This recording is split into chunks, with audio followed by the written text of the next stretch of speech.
No, hey, Tuesday. Traveling on the holidays, it is never easy. We all know this, but holy hot dogs, this is some next level scheisse, and it's not going to get better for days. It all started with heavy snow and freezing temperatures across most of the U.S., especially where you are. Buffalo got destroyed. Some places could still see another foot of snow. As a result, thousands of Christmas flights got canceled. But yesterday, it was mostly back to normal. It was warming up throughout much of the land. Unless you were flying on Southwest, according to flightaware.com, 87% of flights canceled from today. 87% Southwest. People across the U.S. stranded with little or no warning, explanation, or solution. Watch this.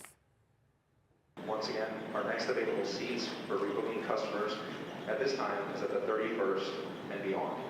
My phone is dead, I'm hungry, I'm tired, I'm ready to go home. It's pretty hectic. All in all, it's very exhausting. What are we supposed to do? It's ridiculous. It's lies. They can't even give us a direct answer. No, every other airline, they found a way to get people out of there, but now lost luggage is piling high all over the place. This is the scene in Atlanta, but the news hasn't gotten any better. Southwest says they'll be flying 1/3 of their flights for the rest of the week. And if you got screwed, they're not letting you rebook. They certainly will not help you rebook on another airline. You're going to have to pay for that. On top of that, the Biden administration says they plan to launch an investigation, by gum, from the tropics. Some Southwest pilots reportedly claiming it's not the weather to blame, it's the airline's antiquated computer systems. Yep, once they get a little bogged down, they shut down. So how many vodkas deep would you be at the airport Chili's right about now? Let's get into it with tonight's Man Panel. We've got the host of Versus Media Podcast and contributing editor for The Spectator USA. It's Stephen L. Miller. He's joined by Based Politics co-founder, my man in the middle, Brad Palumbo, and director of the Libertarian Institute and editor. He is antiwar.com. He certainly is. He is Scott Horton. Welcome, one and all. So let's discuss this. What is happening at Southwest? Because American, they're finding ways to get passengers to and from wherever they need to be. A lot of Southwest passengers, they are stranded in connection cities. So they don't have any family there. There are no cars to rent. There's no way for them to escape. So what's really going on, Stephen? Southwest is not exactly, Virgin Atlantic here, just being fully honest. Also, lost luggage at the airport sounds like a very Merry Christmas for certain members of the Biden administration. That sounds like someone who's going to have themselves a field day. Going to have an entirely new wardrobe. This is just kind of a bad combination. It's one giant cluster cuss where you have, again, bad computer systems. You have a pilot shortage that's also happening, which, again, isn't hugely a fault of the Biden administration, but this feels like something that kind of just landed on them again. While, again, you mentioned they're off in Portugal and St. Croix, and they're off just kind of vacationing. You had the transportation secretary note a huge pilot shortage back in September. Mm-hmm. They were going to center their entire policy around DEI from earlier in February, so it's just kind of a perfect storm, pardon the pun, yes, of crap. Okay, but speaking of crap storm, Stephen, I was stuck in Portland with family, luckily, for a couple of extra days, Brad, because everything in Portland was frozen. It was worse in Seattle. You could not get out of there. Trains were not running. The airport was shut down. It was black ice all over the roadways, so we just had to kind of hunker down and settle in. But then it was like 50 degrees yesterday. They're just burning hobo corpses because they're heartless terrorists. But Brad, it warmed up in much of the nation. Other airlines are flying. Is this really weather that is holding Southwest? No, Southwest wants to claim that it's the weather that's causing all these problems, which are just terrible. My heart goes out to anybody stranded in an airport. But guess what? The other airlines didn't have nearly the same level of cancellations and dysfunction.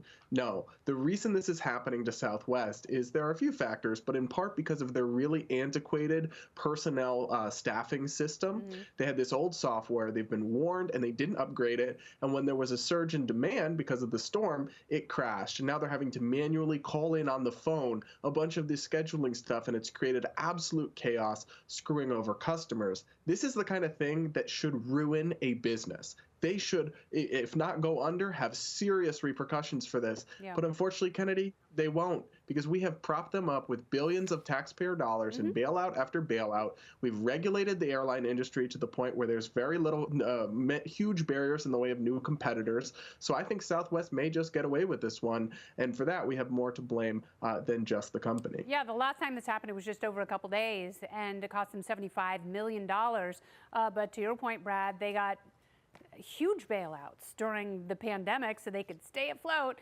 Yet the CEO of Southwest says that people are not being rebooked. They're blaming it on weather so they don't have to buy people hotel rooms, and they don't have to offer any sort of accommodation or food because they screwed up. So they're blaming it on the weather, and the CEO is blaming a lack of tools. But there are other things about Southwest that drive you crazy, Scott. Like what? Tell me. Tell me well, everything. I just hate their boarding system. The way they have it set up where you choose your own seat and all that, and the seats are terrible. Not as bad as United, though. My back still hurts from United. Elizabeth here won't trust them with her dog. But yeah, no, the entire airline system is terrible. And as far as the bad weather, I mean, I don't know. What are you going to do? I think the worst part of it really is that the former Special Forces officer turned journalist Jack Murphy is reporting that the CIA is running missions deep inside Russia, sabotage missions, threatening major war between Russia and NATO and the extinction of our species. Yeah, I think that Southwest is probably responsible for that as well. I would go ahead and make the connection. I think you're wise to do so. Mike Baker's going to be on. Should buy Boeing. Southwest. There's your connection. Yeah, I'm gonna. Boeing and the military-industrial complex. I will ask Mike Baker. I absolutely will. He's a decent guy. He's a straight shooter. He knows that the government is screwing people over left and right. I think there might have been a time in his past where he brought a little lube to the party. I'm not certain. I'm not going to speak for the man, but I will go ahead and ask him what you just said. But back to your point, Stephen, my 17-year-old daughter asked if we could fly back on a private plane. I told her no. Was that the wrong answer? I don't know. You're a libertarian. Is private anything bad? No, but I don't want to have to pay for it. That's what I told her. I said, hey, if you can scare up to $75,000, we will absolutely fly private. She thought that was a great idea, and then she realized she does not have $75,000. You could have done like a GoFundMe. Yeah, that probably wouldn't hit a work. GoFundMe. You're pretty popular, you know. Yeah. You know? I mean, I would like to. He might have. Yeah. I'm so surprised. Yeah, like they I said, didn't. Elon Musk just needs to buy Southwest Airlines. Yeah, I mean, maybe he will. Maybe that's the next move, and they will fly those 737s to Mars. All they need is a little bit of retrofitting. I think they would make the trip. Man panel, please don't go anywhere. Coming up. We just can't live track them. No, God, oh my God, you'll lose a hand.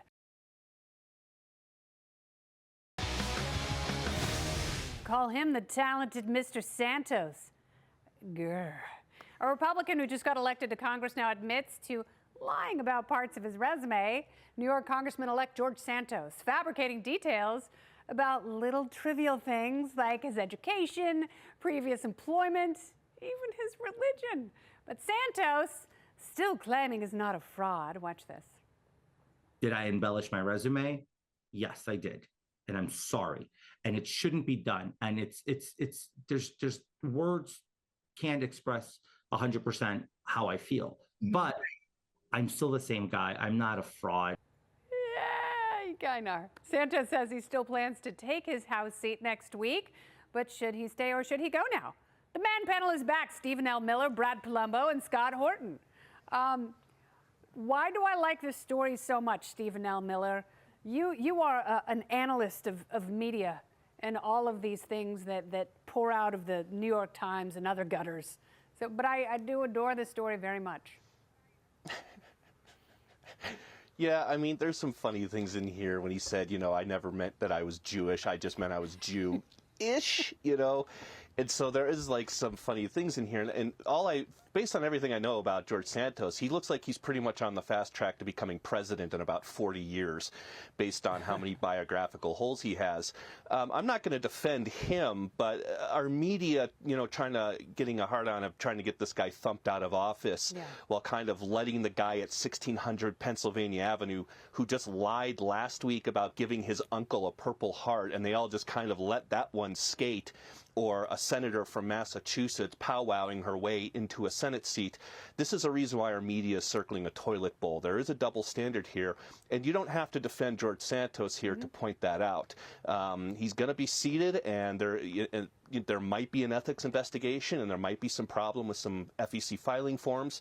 And so let the legal system take its course here. But a politician embellishing his resume, oh no, I've fallen over. No, and it's all stolen valor. Like, they're all fluffing their proverbial nests, Brad, to make themselves sound more impressive or more special. To Stephen's point, Elizabeth Warren ran around for years going, oh, here's my book, Pow Wow Chow, because I'm Native American. Sidney Blumenthal, Vietnam. Richard Blumenthal, yes, Da Nang Dick. He's like, well, when I served in Nam, it's like, bro, you had 5 deferments. You were in the Marine Selective Service for a little while. You did not serve. He probably has never stepped foot in that part of the world. So, Brad, should he resign? Yeah, look, it's not exactly new or shocking for a politician to lie, but this guy, George Santos, he really took it to another level. He lied from everything about his education, going to college, where he worked, his religion.